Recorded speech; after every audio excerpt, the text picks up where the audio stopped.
mencari kebutuhan anak muda, termasuk dalam isu ekologi, seperti itu ya. Oh ya, intermezzo dulu ya teman-teman. Teman-teman bisa pasang story di Instagram, kemudian bisa follow dulu Instagram kami RBC Institute dan tag kayak gitu ya. Terima kasih. Mungkin dari anak muda di depan kami para pemantik dan panelis bisa memberikan tanggapannya. Ya, kepada Mas yang berkerah biru dipersilakan. Cek, baik. Terima kasih atas waktunya. Saya Mas Mubin ya. Saya di sini bukan politisi. Saya juga mau mengaku anak muda ini agak sungkan. Karena saya bingung memposisikan diri sebagai anak muda di sini, anak muda yang seperti apa. Karena kalau saya lihat dari tema kita pada malam hari ini, anak muda dalam politik 2024 antara pragmatisme, oligarki dan harapan. Sebenarnya kita dari tema ini aja sudah bisa melihat bahwa di 2023 menuju 2024 kita anak muda telah mengalami pembelahan setidaknya ada 3 ini. Pragmatisme secara kemanfaatannya mungkin tadi yang disebutkan bahwa sudah ada yang jadi buzzernya para politisi yang mereka mungkin sudah secara usia bisa dibilang generasi tua tapi menempel kepada generasi muda untuk mengaspirasikan visi misi mereka dan untuk mendapatkan kekuasaan yang berkelanjutan. Yang kedua oligarki, bahkan saya percaya bahwa sudah banyak politisi kita yang dari keterwakilan anak muda baik legislatif atau yang menjabat di yudikatif ya, di eksekutif juga banyak anak muda yang keterwakilannya bahkan ingin melanjutkan karir mereka di sana. Dan mungkin posisi saya ada di generasi ketiga yaitu harapan. Ketika saya melihat salah satu partai yang mewakili anak muda yang biasa pakai jaket merah kemudaan begitu ya. Tidak tahu saya nama partainya apa itu, saya agak lupa malam ini, biasanya saya hafal ya. Tiba-tiba setelah dilantik kok malah jalan-jalan ke istana, itu saya bingung juga. Partai baru yang mewakili idealisme dari anak muda kok malah jalan-jalan ke istana itu. Kalau jalan-jalan ke istana diundang nggak apa-apa, tapi kalau datang ke sana untuk hal lain yang mungkin justru melanggengkan dari oligarki lama, itu dipertanyakan ke anak mudaannya. Yang ketiga adalah kalau Mas Gibran ya hanya sebagai cawapres, menurut saya kalau dia anak muda, saya yang notabene bukan anak presiden, kurang keren bagi saya. Kenapa saya mengatakan demikian? Kenapa nggak sekaligus jadi capres? Ada 2 kontradiksi dalam pasangannya Mas Gibran dan Pak Prabowo. Yang pertama, Pak Prabowo mewakili adalah generasi tua. Yang kedua, Mas Gibran kontradiktifnya adalah mewakili generasi muda. Andaikan kalau memang politik yang terjadi hari ini di MK yang dikatakan sebagai dipelintir oleh netizen hari ini sebagai mahkamah keluarga yang hari ini masih berjalan proses sidangnya di MK, maka harusnya nomenklaturnya dirubah saja. Usia itu bukan usia cawapres saja, usia capres. Itu baru saya bilang ke Mas Gibran top. Kalau seperti Bang Faji bilang tadi, bagaimanapun oligarki itu tidak bisa dilepaskan karena memang beliau anak presiden. Kalau mungkin bukan anak presiden, saya tidak yakin. Nah itu. Yang pertama, saya kilas balik pada pemilu tahun 2019 ya. Dulu isu tentang anak muda belum terlalu masif seperti pada tahun ini. Karena memang secara kuantitas yang menentukan kemenangan adalah anak muda itu sendiri. Saya bertanya, apakah serius isu anak muda ini diangkat? Atau yang disampaikan oleh beberapa narasumber tadi, anak muda hanya sebagai media yang melanggengkan kekuasaan para elit tua. Nah itu, kita belum selesai di situ, kita belum final. Belum lagi kita dihadapkan dengan realita politik keterwakilan dari anak muda kita di depan ini, kos politiknya terlalu tinggi. Seperti yang disampaikan oleh Mas Ilham. Sehingga kalau saya dari anak petani, saya harus berpikir 1000 kali ke belakang, bukan ke depan. Pintu mana yang harus saya ketuk oligarki ini? Mereka yakin bahwa ketika mereka melihat saya dan mau mencalonkan saya sebagai anak muda, saya tidak ingin menjadi anak muda yang hanya dijadikan kelinci politik di tahun 2024. Kenapa demikian? Datang dengan janji manis, kemudian pergi dengan tampak punggung saja. Seperti kata Mas Ilham, lebih baik diambil saja uangnya. Karena memang politis kita dekat dengan yang namanya realistis. Ketika kami dikasih uang, oke, kita ambil. Nah, itu mungkin catatan dari saya. Dan selanjutnya adalah kalau saya melihat fenomena politik hari ini, memang gestur pemuda itu sangat kental. Bisa dilihat dari salah satu paslon yang diidentikan dengan gemoy ya. Sehingga sudah benar tadi, yang awalnya kaku, tegas, karena memang beliau backgroundnya di situ gitu ya. Tapi sekarang harus berpindah karena memang yang menentukan kemenangan 2024 adalah anak muda. Nah, anak muda hari ini menurut saya apatis terhadap politik, tambah apatis. Kenapa demikian? Karena realitanya adalah ketika saya melihat salah satu partai politik yang jaketnya merah muda tadi itu mewakili anak muda ternyata berbelok. Kemudian saya melihat Mas Gibran sebagai anak muda yang mewakili sebagai representasi anak muda katanya. Saya bertanya, apakah benar Mas Gibran mewakili saya juga? Itu yang harus dijawab. Agak sulit saya menemukan jawaban itu. Sehingga saya menemukan satu insight bahwa lagi-lagi proses yang terjadi hari ini, apapun temanya, apapun modelnya, apapun strateginya, sama, melanggengkan kekuasaan yang lama dengan cara yang lama hanya dengan cover yang baru. Itu yang saya temukan ketika saya mengikuti berbagai fenomena politik pada hari ini. Dan akhirnya saya bisa katakan kepada anak muda yang mungkin tidak hanya ada di Orangan ini, mungkin nanti akan disiarkan langsung. Saya yakin kalian mungkin hari ini ada di kos, ada di rumah, mungkin sedang menonton ini. Yakinlah nasib kalian hanya ada di TPS. Itu saja. Kalaupun di luar itu, ya nanti kita diskusikan lagi lah. Itu saja. Terima kasih. Wassalamualaikum warahmatullahi wabarakatuh. Silakan, Ya, Mas Ali. saya harus mendeklar dulu ya. Saya tidak mewakili kawan Gibran, tapi arus tengah. Cuma ada yang mengkampanyekan, ya kita terima aja. Ya, namanya politik kan bukan di depan meja, bukan di atas meja, tapi di belakang, di balik layar. Jadi, kalau kemudian saya mengatakan bahwa kenapa pesimis dengan narasi politik anak muda, karena itu tadi, anak muda tidak pernah di belakang layar dalam mengatur politik. Hari ini saya mengatakan bahwa anak muda itu menjadi konten politikus. Nah, itu realitas politik kita hari ini. Bahkan ya kenapa Pak Prabowo harus menjadi karena kan itu tuh realitas politik yang membuat dia harus atau mengganti kepribadian dia yang kaku, yang tegas menjadi yang lembek tapi kelihatan kaku juga.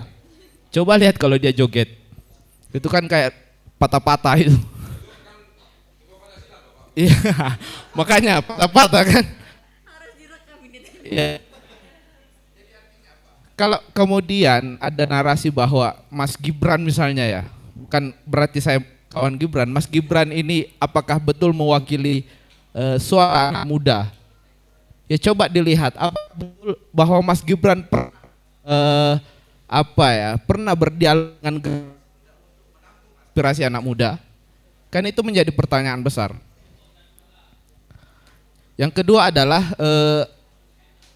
ini, memang kalau kemudian kita melihat bagaimana kiprah anak muda, kita bukan di zaman bukan di zaman pra kemerdekaan di mana Soekarno terpilih menjadi presiden di usia 44 tahun, Soeharto 5, makin kesini bisa jadi makin lebih tua. Tapi kita memang di masa di mana anak muda adalah menjadi komoditas politik yang menarik untuk banyak dibicarakan.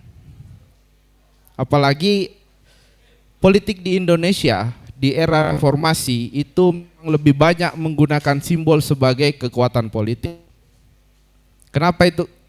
Kenapa kekuatan simbol? Karena orang lebih gampang terpengaruh dengan simbol-simbol itu. Orang mungkin anak muda gampang Pak Prabowo yang bergaya anak muda, gampang terpengaruh dengan Ganjar yang bergaya bergaya merakyat tapi muka elitis misalnya. Kan itu bisa dipengaruhi dengan Pak Jokowi yang seolah-olah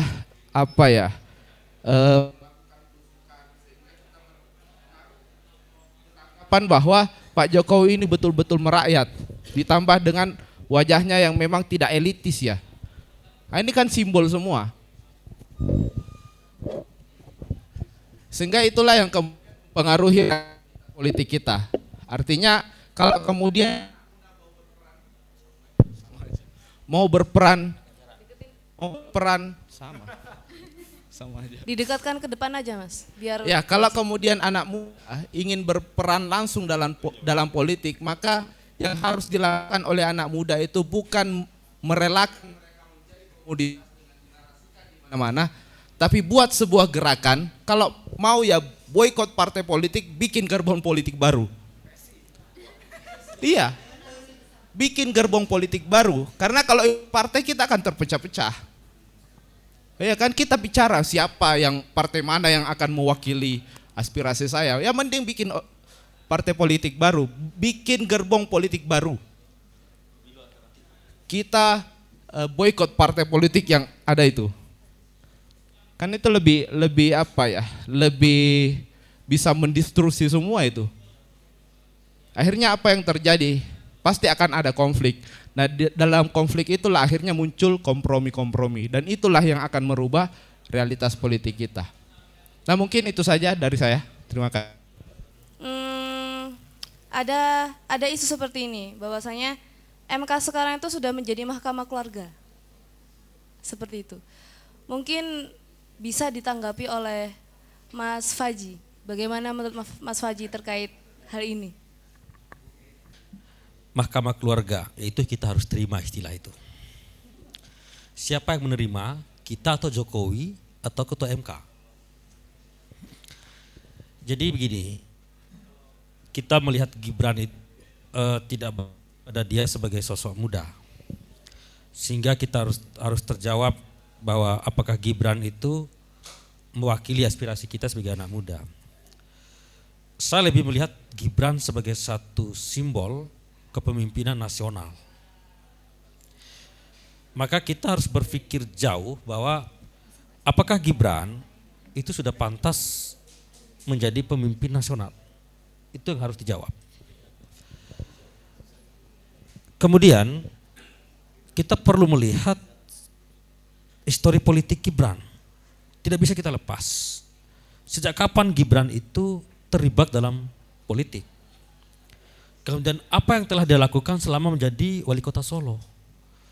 Menurut saya hal-hal semacam itu tidak bisa kita lihat sangat dangkal sekali. Kemudian tidak bisa juga kita melihat bahwa itu mewakili satu sosok kepemimpinan nasional yang juga jauh. Enggak. Kita harus melihat Gibran sebagai satu hal yang ya rasional saja, yang jujur saja. Bahwa Gibran adalah seorang anak presiden. Bahwa Gibran ya belum memiliki kapasitas kepemimpinan nasional. Itu versi saya, mohon maaf ya. Iya. Kenapa? Mungkin kita ingat beberapa waktu yang lalu Gibran mengatakan saya tidak tertarik politik. Kemudian beberapa waktu kemudian dia mengatakan bahwa saya pikir-pikir. Kemudian kali ketiga dia mengatakan ya saya masuk. Dalam arti sederhana gitu. Nah, apakah itu dikatakan politisi yang disukai oleh anak muda? Nah, itu problemnya. Kemudian yang kedua, apakah politisi seperti itu kita anggap memiliki kapasitas kepemimpinan nasional? Apakah pemuda seperti itukah gambaran daripada pemimpin-pemimpin nasional masa lalu yang kita elok-elokkan sampai dengan hari ini? Menurut saya pertanyaan-pertanyaan itu bisa kita carikan jawaban masing-masing. Sehingga akan ditemukan apakah Gibran itu representasi daripada kalangan muda. Itu yang pertama. Kemudian yang kedua,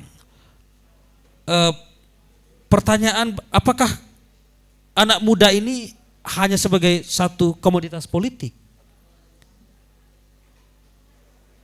Kalau kita jujur dan melihat data, beberapa survei juga, memang iya. Coba mungkin Mas Azmi yang sangat paham terkait data, berapa persen anak muda itu yang benar-benar paham tentang politik, satu.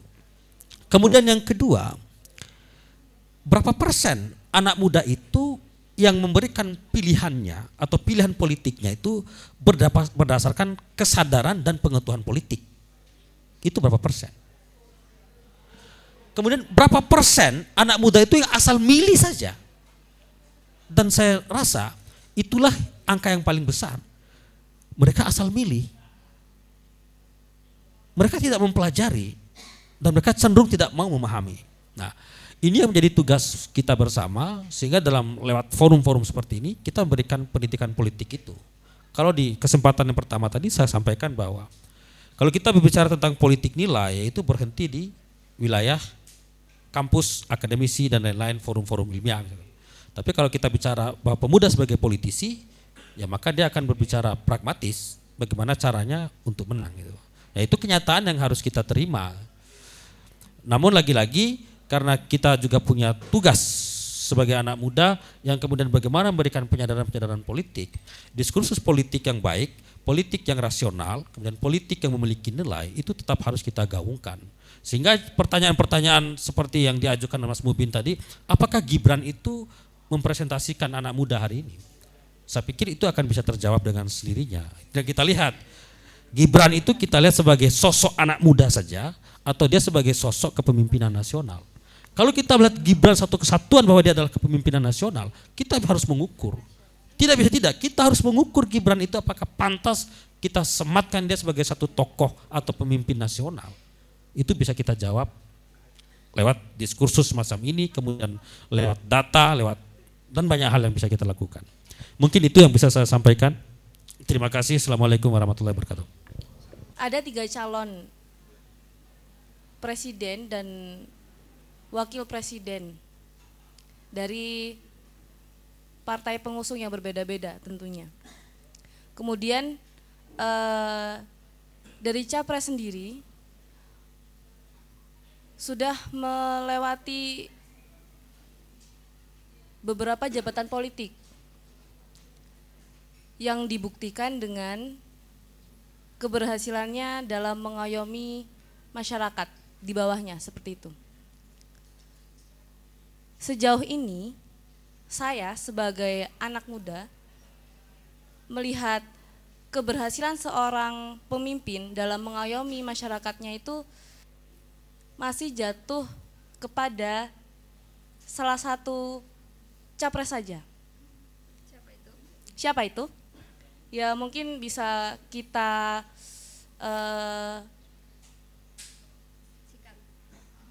mungkin bisa kita senggol dengan capres yang pertama kali mendaftar. Itu bisa apa? Bisa terbukti seperti itu. Bukti nyatanya kondisi wilayah beliau yang pernah beliau pimpin seperti apa, keberhasilannya, kemudian taraf stuntingnya seperti apa, itu sudah terlihat. Keberhasilannya seperti apa. Menanggapi 3 capres sekarang, dari para audiens yang ada di depan kami semua, mungkin ada yang mau menyampaikan tanggapannya mengenai hal ini. Ada tiga capres yang sekarang sedang sibuk mencari suara dan sibuk membuktikan apa yang mau mereka lakukan selama 5 tahun ke depan. Mungkin kepada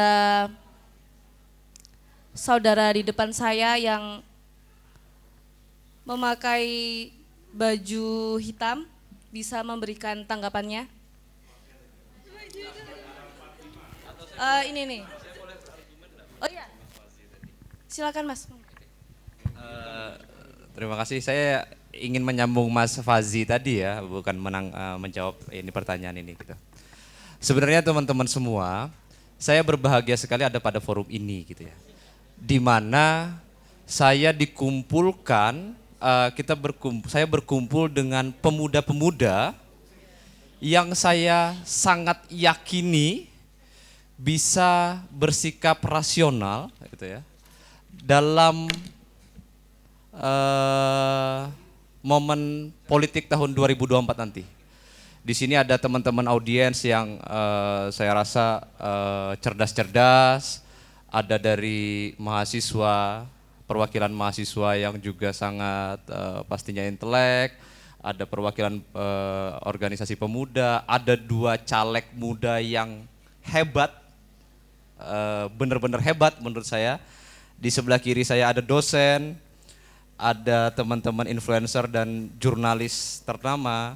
Mas-mas yang di belakang dari ujung kiri sampai ujung kanan saya yakini di sini semua pemuda yang semuanya cerdas dan intelektual.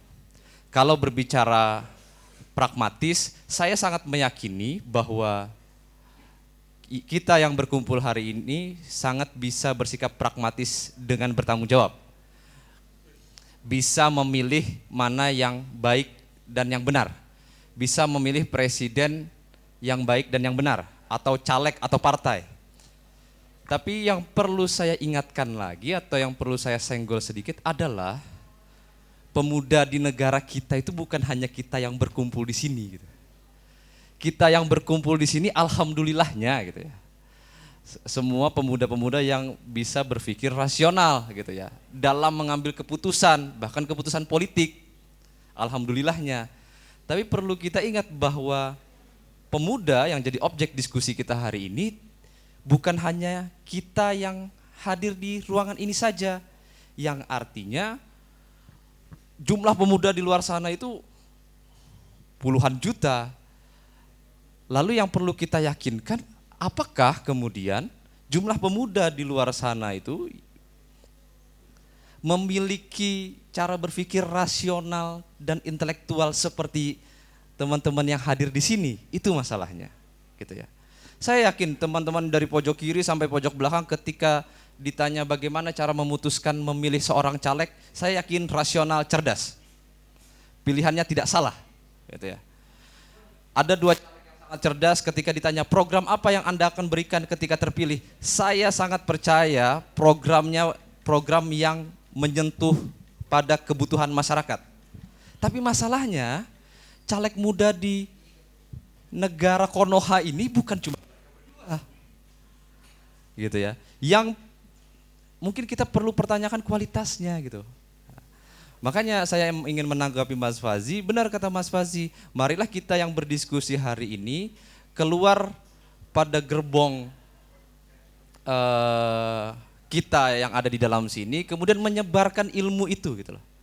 Menyebarkan bagaimana pemuda itu harus cerdas dalam bersikap, terutama mengambil keputusan politik gitu ya. Masalahnya kita di sini yang cerdas-cerdas dan intelektual ini minoritas gitu. Di luar sana ada jutaan pemuda yang lain yang kita bisa tahu ya, ada ketimpangan kualitas SDM dan lain-lain yang berpengaruh pada kualitas ya dalam menentukan pilihan di tahun 2024 nanti gitu loh. Jadi kalau Pak Salam bilang diskusi ini hanya dalam ruang ini, maka saya akan kontra dengan hal itu. Marilah kita sebarkan ilmu kita hari ini pada halayak ramai, pada pemuda-pemuda di luar sana gitu loh. Marilah kita ajak pemuda di luar sana, teman-teman sedesa Anda, teman-teman satu kos Anda, teman-teman satu komunitas Anda, untuk diajak berpikir, bersikap lebih rasional menghadapi momen politik di tahun 2024. Tanyakan kepada 2 caleg kita, ketika ngobrol di sini ketika ngobrol dengan pemuda yang hadir di sini, disandingkan dengan ngobrol dengan pemuda yang jadi konstituen mereka di pelosok-pelosok desa, maka kedua caleg kita ini akan bisa bercerita bahwa ada kualitas yang berbeda. Saya yakin teman-teman tidak akan memilih berdasarkan preferensi uang. Tapi tanyakan kepada dua caleg kita ini ketika mereka turun pada pemuda-pemuda yang di daerah-daerah sana gitu. Yang bukan mungkin lagi, tapi jelas berbeda preferensinya. Gitu. Jadi pemuda bukan hanya kita yang ada di dalam sini. Tapi marilah kita sebarkan ide-ide kita, diskusi kita hari ini kepada pemuda-pemuda di luar sana gitu ya. Dengan membawa brainstorming terhadap ide-ide yang lebih rasional ketika bersikap menghadapi momen politik di tahun 2024 nanti. Jadi diskusi kita nggak hanya dalam ruang sini tapi juga kita bawa keluar gitu ya. Harapannya kita membawa perubahan dalam pemuda yang ada di Indonesia hari ini. Kalau saya rasa itu poin saya sebagai pemantik. Tadi saya sebagai pemantik diberi pesan tidak boleh pinggir jurang. Tapi melihat panelis tadi pinggir jurang semua, saya juga tertarik untuk pinggir jurang gitu. Tapi karena saya pemantik ya saya harus coba lurus teoritis gitu ya. Terima kasih, itu saja dari saya. Assalamualaikum warahmatullahi wabarakatuh. Cek. Bismillahirrahmanirrahim. Masih semangat teman-teman? Siap sampai subuh? Udah banyak yang kosong kursinya ya. Sedikit menambahkan dari Mas pemantik tadi ya teman-teman. Saya sering sampaikan ini berkali-kali ke teman-teman bahwa aspirasi kita atau gagasan kita ketika itu tidak menjadi sebuah harapan yang nyata, itu cuma dua masalahnya. Satu, karena kurangnya kursi, akhirnya dukungan itu nggak ada di atas ya. Terus yang kedua, karena nggak amanah yang kita kasih aspirasi itu, cuman itu toh. Sekarang kita lihat di kursi dewan yang anggota mudanya, yang anak muda di kursi dewan itu cuma 10,2%, bayangkan. Dalam satu komisi, misalnya komisi 11, di situ ada putrinya yang dulu yang di Golkar itu nama siapa? Komarudin, ya, Putri Komarudin. Itu dia ada di komisi 11 dan dia anak muda cuman sebiji til, sisanya semuanya di atas 50 tahun. Dia yang menandatangani kebijakan Omnibus Law, dia yang menandatangani kebijakan yang kita seru-serukan, yang kita tentang, yang kita demo-demokan, dia yang tanda tangan, anak mudanya ini. Kenapa kok dia nggak bisa berpihak sama kita? Karena kurangnya suara anak muda di kursi dewan. Seperti itu teman-teman. Antara itu satu, atau kita sudah sampaikan itu tapi yang kita kasih amanah atau kepercayaan dia gak menyampaikan. Saya cerita sedikit, tadi Mbak MC menyampaikan bahwa ada satu paslon yang memikat hatinya dia karena ada sepak terjangnya, maka begitu seharusnya cara kita memilih calon legislatif atau calon eksekutif atau capres dilihat dari jejak sepak terjangnya. Saya diminta PKS untuk menjadi caleg, wah keceplosan partainya. Saya diminta salah satu partai untuk menjadi caleg, ya maaf, beneran ini beneran. Karena saya alumnus FAI UMM dan kebetulan saya sudah aktif sebagai konselor keluarga dan remaja selama 4 tahun ke belakang ini. Akhirnya karena partai mungkin melihat potensi saya banyak memegang teman-teman Karang Taruna, kemudian Aisyah juga termasuk yang di Landung Sari, ibu-ibu dan segala macam, dimintalah saya untuk maju sebagai caleg. Kenapa saya diminta maju sebagai caleg? Yang pertama ditanyakan ketua DPD-nya partai ke saya adalah, Mbak, kita kesulitan komunikasi sama anak muda. Karena anak muda ini kalau yang nyamperin ke mereka itu orang tua, mereka nggak mau terbuka. Karena udah nggak asik, bosen, bawa bapak tuh gimana sih ngomongnya? Ya segitulah ya. Jadi kita dari partai ini minta dukungannya dan segala macam. Ya kayak gitu. Pokoknya nggak asik lah, udah nggak relevan lagi gitu. Akhirnya oh oke Pak, saya sampaikanlah apa isu-isu yang ada pada anak muda sekarang supaya bisa digodok lagi gitu dalam partai. Makanya kenapa ketika kita memilih calon pemimpin dilihat dari sepak terjangnya, sama seperti partai tadi memilih calon legislatif dari partainya dia, dilihat ada sepak terjangnya yang bisa bermanfaat, maka idealis kita bisa tetap berjalan, nggak perlu pakai duit. Walaupun kita tahu pakai duit ataupun enggak 50-50 antara dipilih atau enggak. Benar tadi kata Mas Ilham ya, kalau duit dikasih ya ambil aja, anggap aja rezeki mereka sedekah gitu. Tapi kan belum tentu juga mereka nyoblos yang ngasih duit gitu loh teman-teman. Yang lebih diperhatikan mereka adalah apa manfaat yang bisa kita bawa dan kita bisa enggak bikin hati mereka tuh jatuh cinta sama kita kayak gitu.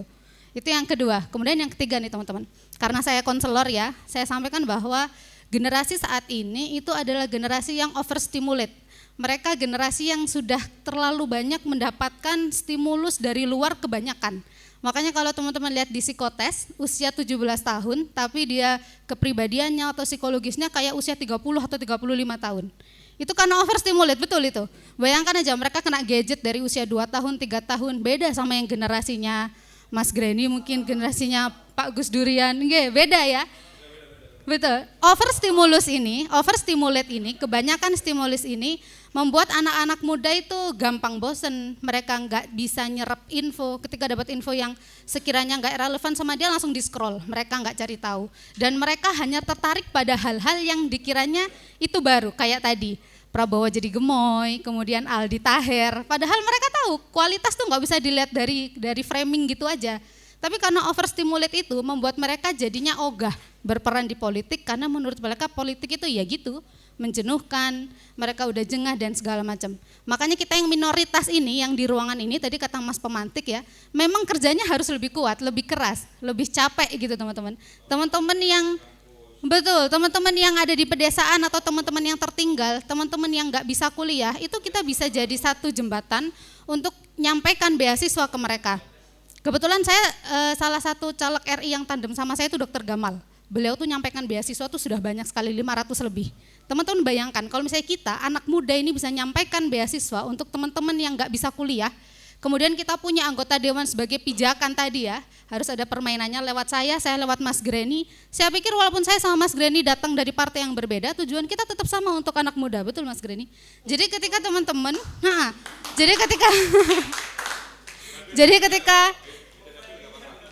jadi ketika teman-teman punya networking, punya jaringan yang di anggota dewan, kekuasaan itu memang butuh. Kalau kita pegang kuasa, Mbak Put, kita butuh beasiswa untuk anak-anak Karang Taruna sekarang Ploso misalnya, butuh berapa? 3.000, APBD 20 triliun sekian tuh bisa kita kasih teman-teman, kayak gitu. Jadi kita mikir bahwa pragmatisme yang bertanggung jawab tadi, kata Mas Pematik, itu perlu dimulai dari kita yang minoritas. Karena berat kalau kita menuntut teman-teman pemuda yang di pedesaan, yang tertinggal, ke teman-teman yang kurang edukasi itu berat. Makanya harus dimulai dari kita. Orang yang paham politik aja, yang setiap hari diskusi ngopi aja masih nggak mau terlibat di politik, terus gimana dong teman-teman yang di pedesaan yang nggak ngerti politik itu apa sistemnya, kan gitu ya. Jadi harapan saya sama, mungkin saya yakin betul Mas Greni punya satu harapan yang sama kayak saya. Kalau misalnya ditanya visi misinya apa Mbak Putri kalau misalnya nanti jadi caleg. Visi dan misi itu, program-program yang kita bawa itu bukan kita yang bawa, itu dari teman-teman. Namanya wakil rakyat ya dari teman-teman aspirasinya, bukan dari saya kan gitu. Kalau misalnya kita sering ngadakan forum kayak gini, tapi kita sendirian di partai di kursi dewan, itu akan lebih sulit teman-teman. Kita menciptakan action dan achievement itu tadi, gitu ya. Jadi jangan pakai long pass dari belakang ke depan kayak tadi kata saya, karena berat. Di depan ini udah banyak orang-orang oligarki nih kayak gitu. Jadi kita harus dikit-dikit ngerombak lah, kocar kacir dulu musuhnya ini, harus ada yang tap in di depan. Apalagi kalau kita punya network di atas yang di Dewan RI misalnya, yang sepakat sama kebijakan untuk anak muda itu pasti ada, walaupun kita temukan 1-2 biji ada. Katanya ini calon pengisi Indonesia Emas 2045 gitu ya. Tapi kalau misalnya mentalnya masih mental yang ogah dan jengah terjun ke politik, maka sampai 2045 pun nanti ya gerontokrasi, yang ngisi orang-orang tua terus. Maka ya harus siap-siap kita menjadi anak muda yang ditirikan gitu sama negara. Insya Allah itu dari saya tambahannya. Terima kasih. Assalamualaikum warahmatullahi wabarakatuh. Anak muda harus bergerak dari sekarang gitu. Ya, mungkin kepada Mas Greni. Terima kasih ya, ternyata Mbak Putri bentar saya doakan nanti jadi ya insya Allah ya. Sama juga saling mendoakan ya. Baik, begini teman-teman semuanya, jadi memang apa yang saya ceritakan tadi memang kondisi realitas yang ada di selatan. Bukan berarti kemudian saya sepakat dengan hal tersebut. Bahkan selama 2 tahun ini kita kan punya banyak aktivitas ya. Kalau Mbak Putri tadi ditanya tentang kemudian bagaimana solusinya kalau misalkan apa yang mau dikasih, 2 tahun ini saya dirikan namanya komunitas Embong Api. Ada 60 anggota anak-anak pang, pengamen jalanan, anak jalanan. Sekarang separuhnya udah kerja lepas dari jalanan. Itu sudah konkret menurut saya. Dan anak-anak muda semuanya itu, anak-anak muda semuanya. Terus yang kedua, selain komunitas Embong Api, saya punya juga namanya Grand Institute. Mirip-mirip RBC lah, cuman kantornya enggak sebagus ini. Grand Institute itu kita bergerak dari kota ke kota untuk menginspirasi anak-anak muda dan memotivasi. Nanti subuh jam 4:30 saya berangkat ke Madiun, saya bertemu dengan SMA Negeri 1 Geger sama SMA Negeri 1 Dolopo. Memotivasi anak-anak muda untuk bergerak dan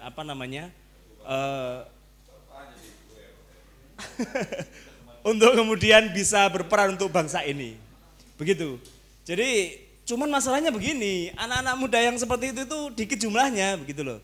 Makanya kemudian saya konkretnya begini teman-teman, yang tersisa di ruangan ini minimal, kita lagi open rekrutmen nih, ayo dong anak-anak muda terlibat semuanya, terlibat aktif.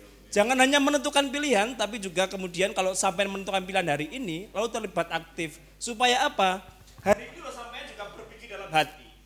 Meskipun saya kemudian, yang apatis itu ternyata nggak hanya orang luar, tapi kita juga, karena kita itu sebagai individu, pasti berpikir, terus saya nanti dapat apa? Kan begitu ya? Jenengan enggak dapat apa-apa kalau teman-teman nggak terlibat mulai dari sekarang. Minimal dapatnya apa-apa itu bukan dapat dalam hal materi loh ya, tapi dapat apa yang kita cita-citakan bisa tersalurkan. Saya pikir begitu, makanya kemudian diskusi ini akan luar biasa. Ketika ada follow up-nya, teman-teman yang ada di ruangan ini segera dipilih nih. Apa ya, siapa ya kemudian caleg yang saya mau dukung, lalu bergabung dalam timnya. Itu konkret itu, betul itu. Selama teman-teman nggak terlibat di sana, saya nggak menuntut teman-teman semua jadi caleg lah. Kenapa? Ya karena terlambat, besok udah pengumuman DCT. Gitu. Besok sudah pengumuman DCT besok itu. Gitu. Mbak Putri nomor urut berapa? Nomor urut 6 Mbak Putri misalkan. Insya Allah saya 1 nanti insya Allah. Jadi ya di kabupaten. Tapi masalahnya nomor urut itu nggak menentukan jadi apa enggak kan begitu. Siapa yang nyoblos yang paling banyak, yang paling tinggi. Dan yang paling banyak itu bisa kalau teman-teman juga terlibat aktif di dalamnya. Saya pikir begitu, nanti saya tunggu. Silakan ngechat saya mau bergabung dengan tim kami ya. Jadi, atau chat Mbak Putri yang bergabung Putri karena kita beda dapil. Mbak Putri dapil mana? Dapil 5 itu Karong Ploso, Dau, Wagir, Pujon, Ngantang, Kasembon. Jeru-jeru banget itu. Saya dapil 1 Kepanjen, Gunalegi, Bulu Lawang. Satu koalisi dulu. sebelum kita berpisah. Saya pikir itu teman-teman semuanya ya, sudah malam segera ditutup aja Mbak ya. Ini kita harus segera ngopi lagi nih. Terima kasih. Assalamualaikum warahmatullahi wabarakatuh. Permisi, tanpa mengurangi rasa hormat saya izin duluan karena istri saya masuk rumah sakit UMM. Ya di rumah sakit. Mohon maaf, saya harus duluan tuan rumah, mas panelis yang terhormat semua. Saya harus izin dulu pada teman-teman semua. Terima kasih.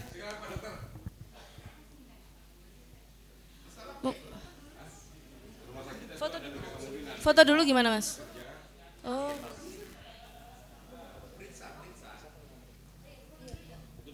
Mungkin ya. Foto bersama semua aja. Ya langsung foto bersama ya. Diambil dari sini. Monggo kepada panelis disilakan untuk berdiri.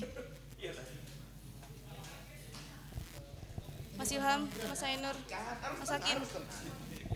Ya. Keluar dari sini baru kita berubah. Monggo Mas Eka. Kawan siapa? Duduk sini. Mas Grand, my friend.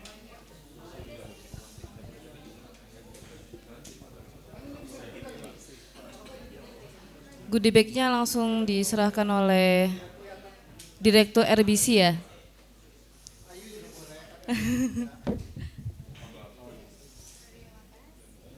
Ya, semoga goodie bag-nya bermanfaat. Ada amplopnya enggak ini? Insya Allah. Amplop money politik. Pilih saya. Mas Suban. Daripada pilih Suban ya pilih Ayu lah. Sudah dipilih. Ya, Desias.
Terima kasih Mas Azmi atas ilmu yang telah diberikan kepada kami semua. Ya. Oke, kepada seluruh panelis dipersilakan untuk duduk kembali karena kita belum penutupan. Ya Mas, monggo. Ya. Mas Ilham jadi ini. Oh tutup aja. Oke, jadi ini. Intinya gini teman-teman, ilmu politik dan segala ilmu yang kita terima pada malam hari ini jangan berhenti di kita sendiri. Tapi mari kita distribusikan ilmu itu untuk teman-teman kita di luar sana. Supaya kesadaran politik di Indonesia semakin terbangun dan generasi muda Indonesia tidak melulu menjadi bualan para oligarki di atas sana, seperti itu. Ada sedikit kutipan dari Presiden Amerika ke-16, Abraham Lincoln. Ini cocok untuk generasi muda saat ini. Kami itu adalah pemilik kongres dan pengadilan di negeri ini. Kami bukan yang mau menjatuhkan konstitusi, tapi kami akan menjatuhkan orang yang menghancurkan konstitusi, seperti itu. Oke, saya Diva selaku host pada malam hari ini mengucapkan terima kasih sebesar-besarnya kepada teman-teman semua, rekan-rekan semua yang telah bekerja sama dalam penyelenggaraan acara hari ini. Semoga ilmu yang kita peroleh pada hari ini menjadi berkah dan bermanfaat bagi lingkungan sekitar kita. Kepada teman-teman di YouTube sana, semoga teman-teman tidak bosan menonton live YouTube kami di RBC Institute seperti itu. Sekian dari kami, billahi fisabilil haq fastabiqul khairat. Wassalamualaikum warahmatullahi wabarakatuh.